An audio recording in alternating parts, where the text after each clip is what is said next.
उसकी स्थापना की जाती है, नींव रखी जाती है, तो उसके लिए कई सारी कोशिशें करनी होती हैं और उन कोशिशों को कदम दर कदम चलाना पड़ता है। ऐसी कोशिशें और उस कोशिश से बना एक शख्सियत जिन्होंने सफलता के न जाने कितने आयाम रचे हमारे बीच, शांतिलाल जी मोथा साहब, आपसे अनुरोध आशीर्वचन के लिए। Thank you very much. आज के इस भामाशाह अभिनंदन समारोह के मुख्य अतिथि जल्द ही यहाँ गुलाब चंद जी साहब पधार रहे हैं। साथ साथ हमारे नगर निगम के उपमहापौर आदरणीय सिंघवी जी, बीजेएस के राजस्थान के अध्यक्ष आदरणीय राजकुमार जी भत्तावत, आदरणीय भाई प्रफुल्ल जी पारक,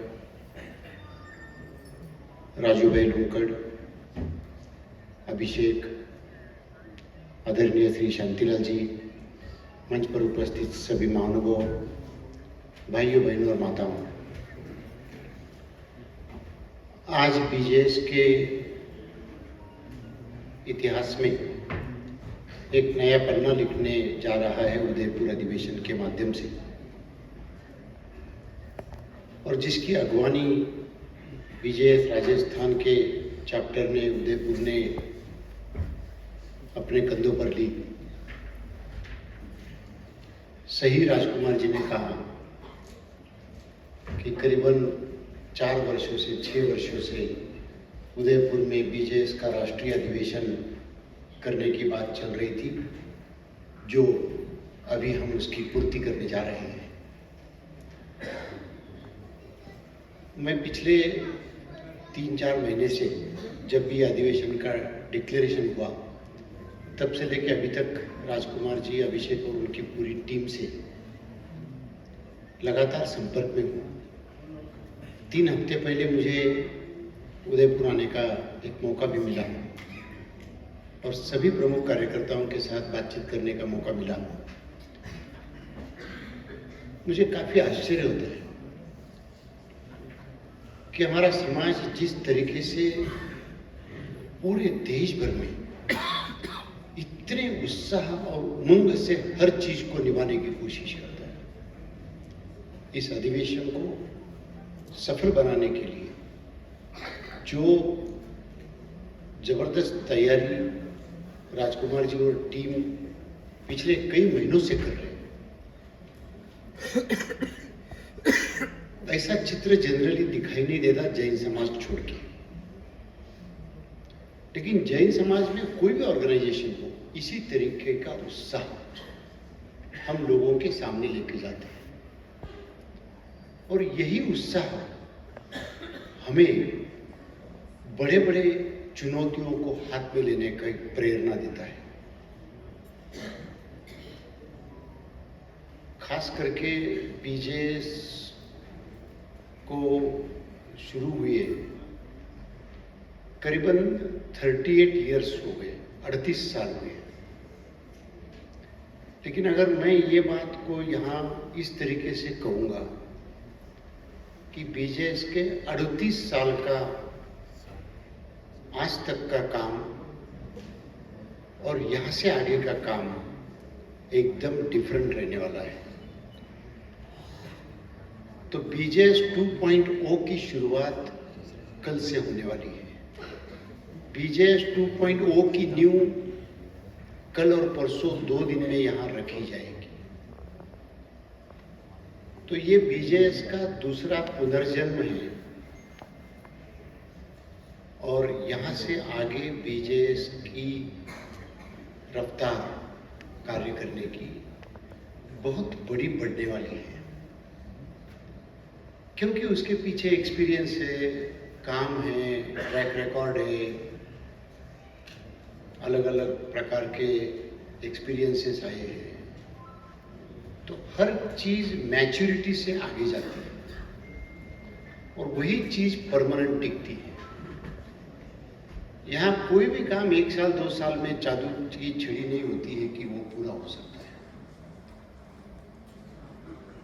समाज की समस्याएं लगातार चेंज हो रही है, बढ़ रही है, चिंताएं बढ़ रही है। आने वाले फ्यूचर में इतनी चिंताएं और इतनी समस्याएं हमारे सामने खड़ी होने वाली है, जिससे निपटने की तैयारी करना जरूरी है। और वो तैयारी करने के लिए इस प्रकार के अधिवेशन लिए जाते हैं। इन अधिवेशनों में देश के सभी पार्ट से सिलेक्टेड ऑफिस बिल्डर्स को बुलाया जाता है। उनमें उत्साह और उमंग भरी जाती है। उनको अगले 2 साल का टारगेट दिया जाता है और आने वाले 2 साल में हम क्या करने वाले हैं, इसकी पूरी जानकारी देकर एम्पावर किया जाता है, जो आने वाले 2 दिन में होने वाला है। जैसे हम जनरली प्रोफेशनलिज्म में देखते हैं कि इंडो जर्मन डिक्लेरेशन, ये डिक्लेरेशन, वो डिक्लेरेशन, तो बीजेएस के इतिहास में बीजेएस के 3 डिक्लेरेशन आने वाले 2 दिन में यहां से किए जाएंगे, जो पूरे देश के लिए बहुत ही महत्वपूर्ण रहेंगे। और ये सिर्फ डिक्लेरेशन करने का सवाल नहीं है, ये सिर्फ कोई घोषणाएं करने का सवाल नहीं है, ये कोई चीज का ऐलान करने का सवाल नहीं है। यहां किसी को घोषणा करके लोगों से कुछ मिलवाना नहीं है, यहां तो हर चीज देनी है। इसलिए ये घोषणाएं नहीं है, ये केवल डिक्लेरेशंस नहीं होंगे। लोग ऐसा कहते हैं कि ये बहुत बड़ा इवेंट है। मैं ये कहता हूं कि उदयपुर का होने वाला अधिवेशन ये इवेंट नहीं, एक बड़ी मूवमेंट लेके खड़ा हो रहा है। This will be the biggest movement. एक बड़ा आंदोलन कल खड़ा होने वाला है और ये आंदोलन होगा हमारे सामने आने वाले सामाजिक चुनौतियों को सामना करने का। ये आंदोलन होगा पूरे देश में जो वाटर का संकट बढ़ते जा रहा है, उस वाटर के संकट को कम करने का। ये आंदोलन होगा पूरे देश में जो गवर्नमेंट की शिक्षा नीति है, वो शिक्षा नीति में वैल्यूज लाकर हम नई पीढ़ी किस तरीके से करना चाहते हैं, उसके सक्सेस स्टोरीज का। तो ये एक काफी बड़ा आंदोलन इस माध्यम से किया जाएगा, जिसमें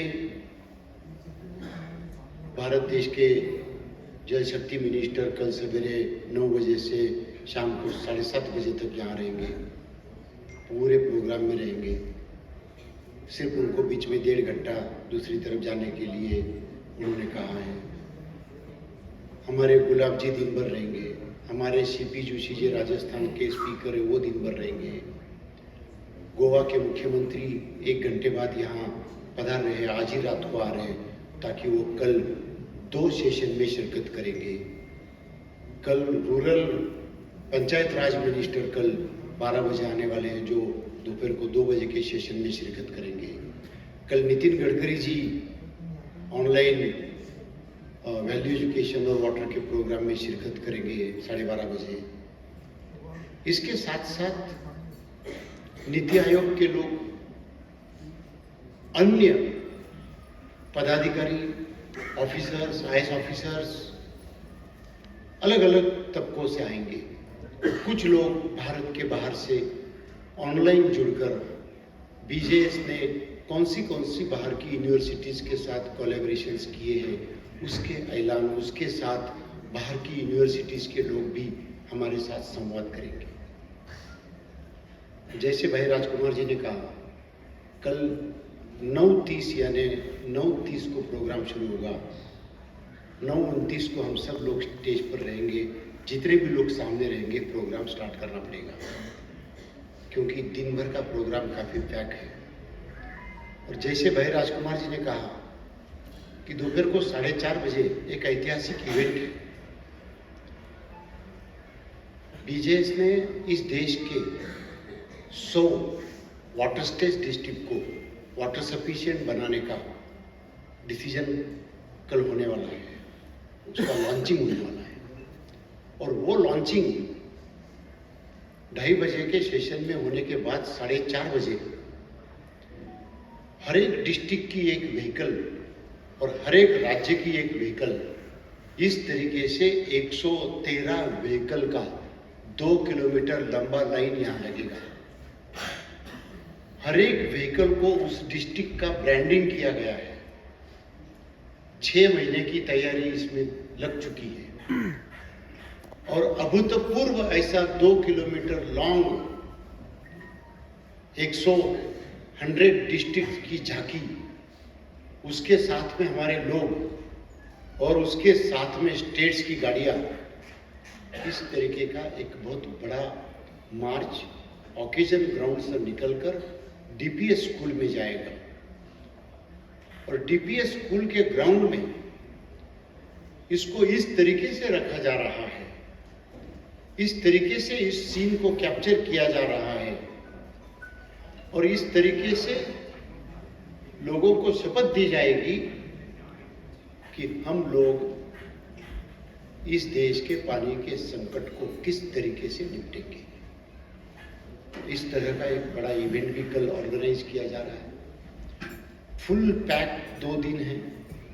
मैं आपसे ये कहना चाहूँगा कि जब 1 साल पहले 1.5 साल पहले मैं कोरोना के समय पर यहाँ आया था, तब राजकुमार जी ने एक मीटिंग बुलाई थी और उस दिन मैं बहुत प्रभावित हुआ था कि जिस तरीके से उन्होंने इस इवेंट को सक्सेसफुल बनाने के लिए लोगों के इन्वॉल्वमेंट को साथ में लिया। उन्होंने मुझे एक ही बात कही कि हम उदयपुर के मैक्सिमम लोगों का इन्वॉल्वमेंट लेना चाहते हैं, तो इन्वॉल्वमेंट कैसे लेंगे? तो इस तरीके से उन्होंने इस अधिवेशन में हर एक व्यक्ति ने कुछ न कुछ कंट्रीब्यूट करके इस अधिवेशन की ओनरशिप लेनी चाहिए और ये ओनरशिप लेने के लिए उन्होंने आप सबका सहयोग इसमें लिया और आप सब लोगों ने इसमें सहयोग दिया। इसलिए आज ये भामाशाह अभिनंदन समारोह का आयोजन किया गया है। इसका मतलब इस प्रोग्राम के कोई 4 ओनर या 10 ओनर नहीं है, तो पूरे उदयपुर सिटी का जैन समाज इसका ओनर है, इसका ये प्रतीक है। और जो आप लोग सब लोग मिलकर इस चीज को सक्सेसफुल बनाना चाहते हैं, ये आपको आने वाले केवल 2 साल में इसकी परिणति आपको दिखने को मिलेगी। ज्यादा समय नहीं लगेगा, 2 साल में, और 2 साल के बाद में इस प्रकार के सभी काम किस तरीके से किए जाएंगे इसकी जानकारी मिलेगी। क्योंकि 38 इयर्स का एक्सपीरियंस है। आगे आने वाले 10-12 साल में इस देश में एक परिवर्तन लाना, एक क्रांति लाना, ये काम बीजेएस कर सकता है, ये काम देश का जैन समाज कर सकता है और जैन समाज के माध्यम से पूरे देश को ये एक सबसे बड़ा गिफ्ट मिलेगा। और हमें भी इस बात का, अगर आप मेरी बात कहेंगे तो हम लोग 5 पीढ़ियों पहले राजस्थान से बाहर गए। कल आने वाले सभी लोग भले ही देश के कोने कोने से आएंगे, लेकिन सबका जड़ तो राजस्थान ही है, दूसरा तो कोई है ही नहीं। तो राजस्थान में कितनी ताकत है, राजस्थान की मिट्टी में कितनी एक अलगपन है कि राजस्थान से जो लोग पूरे कंट्री में जाकर और विश्व में जाकर एक अलग प्रकार की छाप, अलग प्रकार का काम करते हैं। काफी सारे लोग यहाँ से सूखे की वजह से अलग अलग उपजीविका के लिए बाहर गए। उसी सूखे के लिए देश भर में काम करने का मौका इसी राजस्थान के समाज को मिल रहा है। जिस समाज ने सबसे ज्यादा सैक्रिफाइस किया है, सहा है, तपा है, वही समाज अब पूरे देश को वाटर सफिशिएंट बनाने के पीछे लगा है। ये हमारे सब के लिए एक गौरव की बात है। उदयपुर के लिए तो डिक्लेरेशन करने की वजह से सबसे ज्यादा और बड़ी गौरव की बात है। मैं ये चाहूँगा कि जिस प्रकार से ये काम यहाँ इनिशिएट हो रहा है, जिस प्रकार से, अगर आप देखेंगे, एक तरफ से जल शक्ति मिनिस्टर, दूसरी तरफ से पंचायत राज मिनिस्टर, तीसरी तरफ से अलग अलग टाइप के मुख्यमंत्री, इस प्रकार से इसको सहयोग किस तरीके से है, ये मैं उस स्ट्रैटेजी को यहाँ बयान नहीं करूंगा कि किस तरीके से हम ये करेंगे, वो तरीके को मैं बयान नहीं कर पाऊंगा अभी, लेकिन इतना विश्वास दिलाना चाहता हूं कि ये एक रिस्पॉन्सिबल ऑर्गेनाइजेशन है। इतना विश्वास दिलाना चाहता हूं, आज तक इस ऑर्गेनाइजेशन ने जो भी काम किए हैं, जब वो काम शुरू किया तब वो काम असंभव लगता था, लेकिन वो हर काम को हमने पूरा किया है जो काम करते समय असंभव लगता था। वही आज इतिहास दोहराया जाएगा और वही इतिहास दोहराकर हम असंभव को संभव करने का नाम भारत का जैन समाज है। यही मैं कहना चाहता हूं।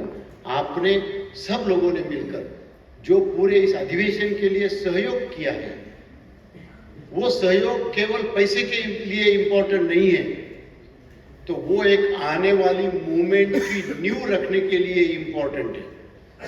नॉट केवल सिर्फ कल और परसों का समारोह करके नहीं, आने वाले जो भविष्य में होने वाला काम है उसका फाउंडेशन करने के लिए आपने सबने सहयोग किया है। मैं आप सबका सहयोग ऊपर दर्ज हो चुका है और सहयोग ये सहयोग होता है, उस सहयोग को आभार नहीं माना जाता है, नहीं तो उसका भी महत्व कम हो जाता है। मैं तो ये कहूंगा कि आपके ऋण में सदैव बीजेएस रहना चाहेंगी और आपके आशीर्वाद से बीजेएस आगे के काम आप सबके सहयोग से निश्चित रूप से पूरा करेंगी, ऐसा मुझे विश्वास है। भाई राजकुमार जी, अभिषेक, आपकी टीम ने जो सबसे बड़ा चमत्कार करके बताया है, जो जिस तरीके से आपने ये काम किए हैं, मैं कितना भी कुछ भी कहूँ तो ये बीजेएस के पूरे इतिहास में आप दोनों की साथ आपकी टीम का नाम दर्ज किया जाएगा। पुनश्च एक बार आप सबके चरणों में वंदन करते हुए आपसे विदा लेता हूं। जोरदार तालियां, आपका बहुत बहुत धन्यवाद इस महत्वपूर्ण आशीर्वचन के लिए कि क्षितिज स्पर्श हो या हो सागर मंथन, श्रम संगम और आशाओं का करना होता है बंधन। इन्हीं यत्नों से ज्योति मिलती है और जयश्री होता है अभिनंदन। ऐसी जयश्री की कामना और ऐसे अभिनंदन के लिए आशीर्वाद की कामना आपसे हम बारंबार करते हैं। जोरदार तालियां एक बार फिर से हमारे बीजेएस के संस्थापक महोदय के लिए। और आइए अब श्रृंखला को आगे बढ़ाते हैं।